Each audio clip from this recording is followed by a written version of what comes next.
5:30 అంటే 5:30కి నిద్ర లేచి, ఒక 10 మినిట్స్ అలా ఫ్రెష్ అప్ అయ్యి, 5:40 నుండి 6 వరకి ఒక చిన్న మెడిటేషనో, లేదంటే సింపుల్ ఎక్సర్‌సైజో చేయండి.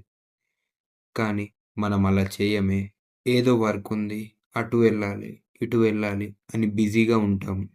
కానీ end of the day no productive day, no result. But why? చెప్పిన గదా! మీ ప్రిఫరెన్సెస్ అండ్ ప్రయారిటీసే రీజన్ అని. మీరు రేపు ఏం చేయాలనుకుంటున్నారో మీ బిజీ లైఫ్‌లో ఒక 2 మినిట్స్ కేటాయించి టు డూ లిస్ట్‌ని ప్రిపేర్ జేసుకోండి. మీకు దాని విలువ తెలియకపోవచ్చు. కానీ చాలామంది గొప్పవాళ్ళు కూడా వాళ్ళు రేపు ఏం చేయాలనుకుంటున్నారో ఒకరోజు ముందే ప్రిపేర్ జేసుకునేవాళ్ళు. ఇది నీకెలా తెలుసు బ్రో అని అడగొచ్చు. వాళ్ళే చాలా ఇంటర్వ్యూస్‌లో చెప్పారు. To do list prepare జేసుకుంటామని.